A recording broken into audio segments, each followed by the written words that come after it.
Ujjain TV अब लाया है सप्ताह भर की प्रमुख खबरों का वीकली रिव्यू साप्ताहिकी।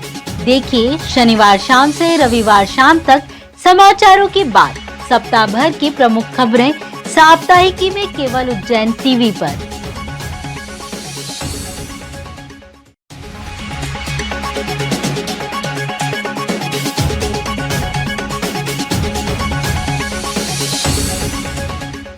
नमस्कार, उज्जैन टीवी के सभी दर्शकों का हार्दिक स्वागत है। आइए एक नजर डालते हैं उज्जैन शहर के मुख्य समाचारों पर। फ्रांस सरकार द्वारा महाकाल मंदिर विस्तारीकरण योजना के लिए दिए जा रहे 80 करोड़ रुपए के लिए प्रोजेक्ट सर्वेक्षण करने फ्रांस से उज्जैन पहुंची एक टीम। गौरतलब है कि बीते 7 नवंबर को फ्रांस के राजदूत इमैनुअल लेनिन ने पत्नी के साथ बाबा महाकाल के दर्शन किए थे। तब उन्होंने महाकाल मंदिर क्षेत्र विकास कार्य के लिए फ्रांस सरकार की ओर से 80 करोड़ रुपए देने की बात कही थी। उसी सिलसिले में फ्रांस का एक दल महाकाल विस्तारीकरण कार्य का अवलोकन करने उज्जैन पहुंचा व कार्यों के प्रति संतुष्टि व्यक्त करते हुए सुझाव भी दिए। इस बाबत कलेक्टर आशीष सिंह ने बताया।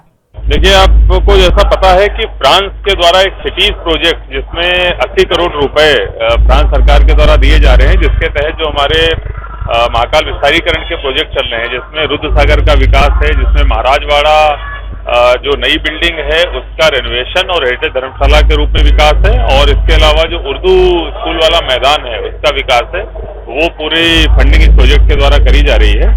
और उस संबंध में जो एक फ्रांस सरकार की टीम है वो यहाँ पर आई है, वो सारे प्रोजेक्ट देख रही है, अपना फीडबैक उस संबंध में दे रही है, उनके द्वारा संतुष्टि प्रदान करी गई है। और जितने भी लगभग 13 शहर हैं पूरे देश भर में जिनमें ये प्रोजेक्ट चल रहा है, उसमें उज्जैन सबसे बेहतर प्रदर्शन कर रहा है, ये भी उनके द्वारा कहा गया। उन्होंने 1-2 चेंजेस हमारी डिजाइन में सुझाए हैं जो हम आगे करेंगे। हर घर तिरंगा अभियान के अंतर्गत जन जागरण हेतु मिनी मैराथन दौड़ का आयोजन किया गया। स्वतंत्र भारत की 75वीं वर्षगांठ पूर्ण होने के अवसर पर देश में आज़ादी का अमृत महोत्सव हर्षोल्लास के साथ मनाया जा रहा है। इसी क्रम में मिनी मैराथन का आयोजन किया जा रहा है। प्रतिभागियों द्वारा तिरंगा हाथ में थामकर मैराथन को पूरा किया गया। साथ ही उपस्थित अतिथि विधायक पारस जैन, महापौर मुकेश टटवाल, निगम अध्यक्ष श्रीमती कलावती यादव, निगम आयुक्त एवं स्मार्ट सिटी सीईओ द्वारा प्रतिभागियों को पुरस्कृत करते हुए सम्मानित किया गया। वह हर घर झंडा लहराने हेतु सभी के द्वारा संकल्प लेते हुए शपथ ली गई। मध्य प्रदेश के यशस्वी मुख्यमंत्री श्री शिवराज सिंह चौहान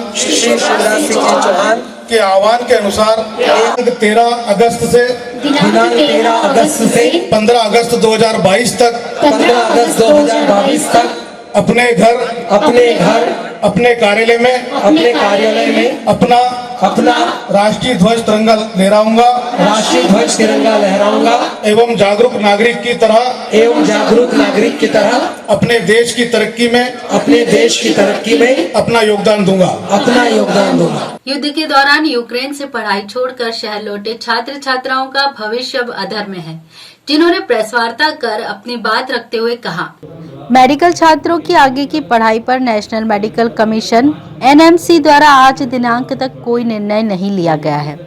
छात्र मानसिक तनाव में हैं। छात्रों का विश्वविद्यालय 15 अगस्त से शुरू हो रहा है और विश्वविद्यालय द्वारा 2 विकल्प दिए गए हैं, या तो सभी छात्र यूक्रेन वापस लौटे या अपनी पढ़ाई ऑनलाइन करें। इस हेतु विश्वविद्यालय द्वारा कक्षा प्रारंभ पूर्व फीस जमा करने हेतु निर्देश दिए गए। क्या MNC छात्रों की ऑनलाइन प्राप्त डिग्री को मान्य करेगा, और अगर नहीं तो छात्रों के लिए क्या विकल्प है? हमारा शासन से निवेदन है कि छात्रों के हित में 15 अगस्त से पूर्व निर्णय लिया जाए। NMC और मिनिस्ट्री ऑफ एक्सटर्नल अफेयर्स द्वारा छात्रों को सिर्फ आश्वासन ही दिए जा रहे हैं, पर अभी तक कोई ठोस निर्णय नहीं लिया गया। शासन जल्द से जल्द निर्णय ले एवं छात्रों को अवगत कराए। इस बाबत छात्र विनीत मुसले ने बताया। हम सारे यूक्रेन रिटर्न जितने भी स्टूडेंट्स हैं, हमारी यही मांग है कि NMC जल्द से जल्द डिसीजन ले और हमें इन्फॉर्म करे, क्योंकि 15 से हमारी क्लासेस स्टार्ट होने के आदेश आ चुके हैं यूक्रेन की तरफ से, और हमारे पास सिर्फ 2 ही विकल्प दिए गए हैं यूक्रेन द्वारा, या तो बच्चे यूक्रेन वापस लौटें और या अपनी पढ़ाई को ऑनलाइन मोड में कंटिन्यू करें। लेकिन NMC का अभी तक कोई भी जवाब नहीं है पिछले 5 महीनों से कि हम ऑनलाइन पढ़ सकते हैं या नहीं पढ़ सकते हैं। तो हमारी सरकार से बस शासन से यही गुजारिश है कि जल्द से जल्द हमें डिसीजन दिया जाए हमारे फ्यूचर के ऊपर। अगर ऑनलाइन अगर सरकार हमें अलाउ करती है तो उसके बाद ये ऑप्शन जिसे 2022 के बच्चों को जो इस बार दिया गया था कि आप 2 साल के इंटर्नशिप कर सकते हैं, जो पहले 1 की होती थी उसे बढ़ा के उन्हें 2 साल की कर दिया है। उसके साथ ये भी किया जा सकता है कि हमें ऑनलाइन मोड में पढ़ाई के साथ साथ हम यहाँ पर क्लिनिकल रोटेशंस उज्जैन के हॉस्पिटल्स में या जहाँ भी पॉसिबल है हम वहाँ पर कर सकते हैं इस चीज़ को। लगभग कितने छात्र यहाँ पर उज्जैन आपकी मदद नहीं हो पा रही है? कारण हम कुछ भी नहीं मानते हैं, बस हम कारण ये है कि एनएमसी गाइडलाइंस जारी करता है और करने से एक दिन पहले कह देता है कुछ दिन बाद, वो डेट बस एक्सटेंड होती जा रही है। और जब 20,000 बच्चे जिस दिन सरकार लेके आई थी उस दिन सरकार को ये बात पता थी कि 20,000 बच्चों को वापस लाए हैं, तो इनका आगे अब हमें क्या करना है। 5 महीने हो चुके हैं इस बात को, लेकिन एनएमसी की तरफ से हम सरकार को गलत नहीं मान रहे हैं। हमारा दोष है सिर्फ एनएमसी के लिए जी, नेशनल मेडिकल काउंसिल। निगम सभापति चुनाव में कलावती यादव को कांग्रेस की ओर से क्रॉस वोट मिलने पर कांग्रेसियों ने भाजपा पर लगाया खरीद फरोख्त का आरोप।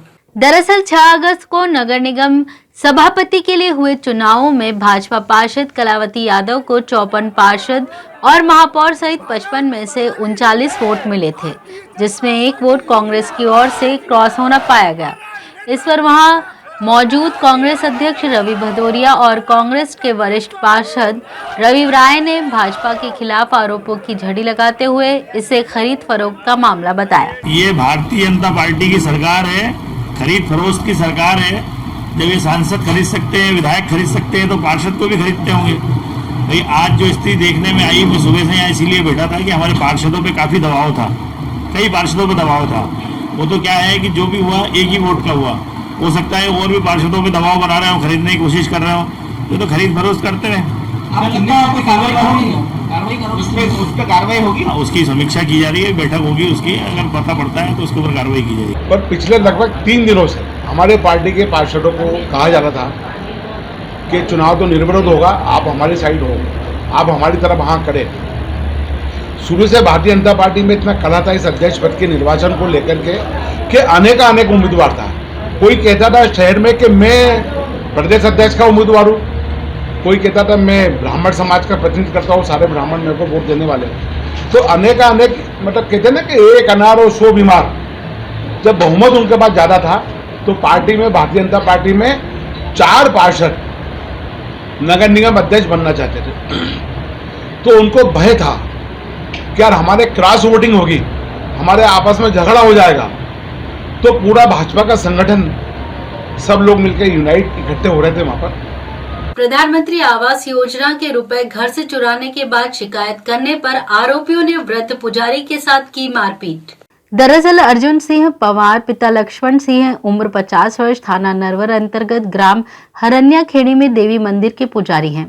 प्रधानमंत्री आवास योजना के अंतर्गत 25,000 रुपए अर्जुन सिंह के अकाउंट में आए थे, जिसमें से 12,000 रुपए उन्होंने घर पे रखे। वो रुपए आरोपी सुरेश, शेरू, मधु, विकास ने चोरी कर लिए। अर्जुन सिंह ने उनकी शिकायत एसपी व कलेक्टर ऑफिस में दी। उस शिकायत को लेकर आरोपी सुरेश नारायण सिंह, शांताबाई, शीलाबाई, विशाल एवं सचिन सहित 4 लोगों ने धारदार हथियारों से मारपीट की। अर्जुन सिंह के सर पर गंभीर रूप से चोट आई है, जिसका उपचार जिला अस्पताल में जारी है। घर की चोरी होने के बाद में मैं गया, एसपी साहब, कलेक्टर साहब, आईजी साहब को मैंने आवेदन दिया है। अब उस आवेदन के तो 2 दिन हुए, कल परसों दिए मैंने। शाम को घर गया, दिन भर काम किया, शाम को घर गया, माता जी के मंदिर के हवा में बैठा और सुरेश और वो शांताबाई, नारायण सिंह और सिलोड़ी, सचिन, विशाल, ये 6 लोग आकर मेरे ऊपर हमला कर दिया। बोलता है कि तूने हमारे नाम की रिपोर्ट क्यों दर्ज की, तूने 3 बार रिपोर्ट कर दिया तो हमारी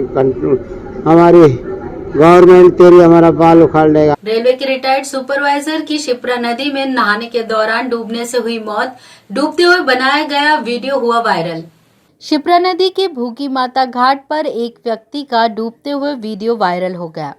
डूबने वाले व्यक्ति की पहचान कैलाश पिता मनसुख घावरी उम्र 66 वर्ष निवासी रामघाट क्षेत्र के योग माया मंदिर के पास के रूप में हुआ है। मृतक रेलवे में सुपरवाइजर के पद से रिटायर्ड हैं। वे नहाने के लिए शिप्रा नदी में कूदे थे। नहाने के दौरान वह गहरे पानी में चले गए। किनारे पर मौजूद एक शख्स ने उसे बचाने के लिए नदी में छलांग लगाई, लेकिन बहाव अधिक होने के कारण वह ज्यादा दूर नहीं जा सका और लौट आया और कैलाश रामघाट की ओर बह गए। महाकाल थाना पुलिस ने मर्ग कायम कर शव का पोस्टमार्टम कराया। 2 महिलाओं के संदिग्ध अवस्था में शव बरामद कर पुलिस ने जिला अस्पताल में कराए पोस्टमार्टम। थाना चिमनगंज मंडी अंतर्गत एमपी नगर में रहने वाली लक्ष्मीपति भूपेंद्र सिंह उम्र 26 वर्ष को उल्टियां होने पर निजी अस्पताल में भर्ती करवाया गया। इलाज के दौरान रात्रि 12 बजे महिला की मृत्यु हो गई। महिला का पति भूपेंद्र सिंह राजपूत इलेक्ट्रीशियन है। महिला की एक 9 साल की बेटी भी है। इसी तरह थाना नानाखेड़ा क्षेत्र के महाकाल वाणिज्य केंद्र में रहने वाली ममता नागर, पति मुकेश नागर उम्र 42 वर्ष, स्वास्थ्य खराब होने पर निजी अस्पताल में भर्ती करवाया गया था। इलाज के दौरान महिला की मृत्यु हो गई, जिसका मर्ग कायम कर पुलिस ने जिला अस्पताल में पोस्टमार्टम करवाया। महाकाल श्रावण महोत्सव के अंतर्गत दी गई गायन वादन व नृत्य की सांस्कृतिक प्रस्तुतियां, समूह गान व समूह नृत्य हुए प्रस्तुत। प्रथम प्रस्तुति में उत्तर प्रदेश की कथक कलाकार सुश्री देविका देवेंद्र एस मंगलामुखी अर्धनारीश्वर ने कथक नृत्य प्रस्तुत किया। द्वितीय प्रस्तुति में पंडित उमेश भट्ट के मार्गदर्शन में कला स्तुति के युवा साधकों द्वारा समूह शास्त्रीय गायन की प्रस्तुति दी गई। तृतीय प्रस्तुति में उज्जैन के युवा वायलिन वादक रोहित सोनवन ने अपना वायलिन वादन प्रस्तुत किया। प्रतिकल्पा नृत्य संस्था द्वारा भगवान शिव एवं शक्ति पर आधारित नृत्य नाटिका शिव शक्ति परंपरा का प्रदर्शन किया गया।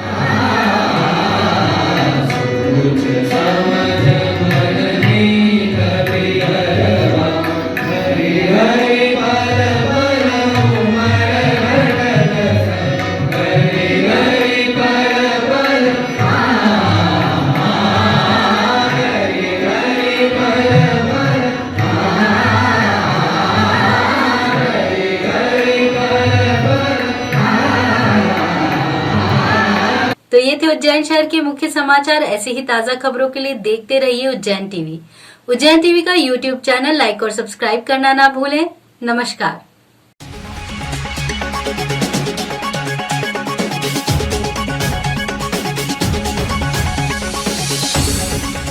उज्जैन टीवी अब लाया है सप्ताह भर की प्रमुख खबरों का वीकली रिव्यू साप्ताहिकी। देखिए शनिवार शाम से रविवार शाम तक समाचारों की बात। सप्ताह भर की प्रमुख खबरें साप्ताहिकी में केवल उज्जैन टीवी पर।